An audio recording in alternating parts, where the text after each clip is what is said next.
right, guys, so I was just working in a yoga teacher training and a lot of questions came up about how to do certain poses, and I have a lot of how-to series on my YouTube channel. And so this is a how to go from a downward facing dog into flip dog, which is also a wild thing, into a back bend, all right? And then how to get out of it.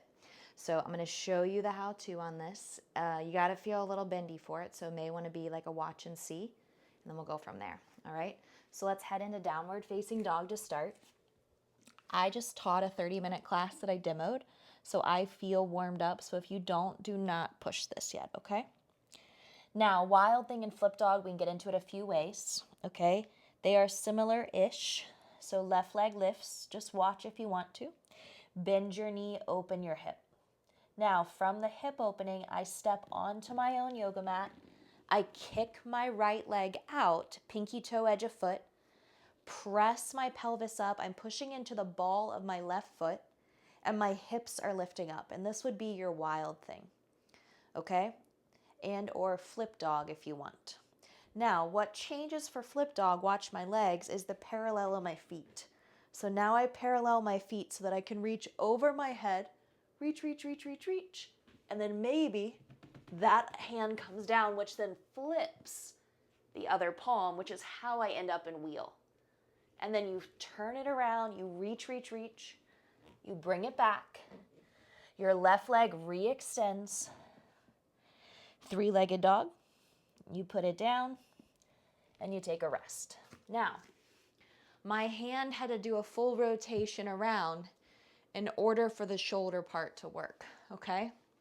So again, I am warmed up. I just did 30 minutes of yoga after a run. So I felt great rotating over. Do you want to go into that first round? No. We do sequencing first. We run you through some sun salutations. We warm you up. Okay, another way to do flip dog. Side plank. Right arm rises. Step the right foot behind you. Step the left foot slightly away and then again press up. Look at that, you're in wild thing again. Same idea. Press the pelvis. So ball of right foot, pinky toe edge of left foot. And again, my hips are not down here, they're way up here.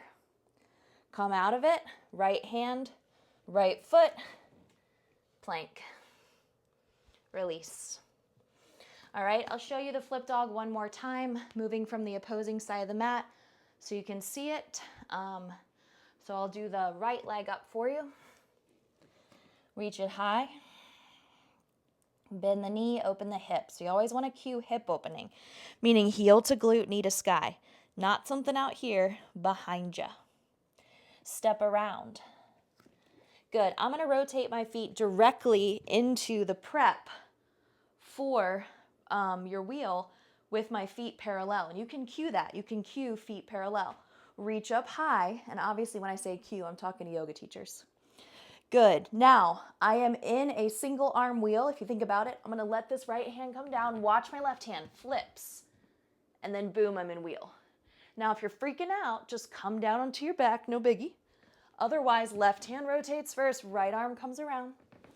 Do-do-do. Right leg rises. Exhale, release. And drop. And normally you'd release and you'd step that foot forward. And then you move into sequencing, right? Or if you're a yoga student, you know that we don't just flip the dog and then we're done. We flip the dog, we step forward, okay? So if you have questions, let me know. That was a quick how-to, but it's a safe way to do it, all right? So again, it's that really nice quick switch. Feel the work in the abdominal muscles, get the rotation in the abs. Be ready for the back bends because wheel is deep, right? Yes. And then if you have questions, let me know. Thanks for joining me for a how-to. Have a great day.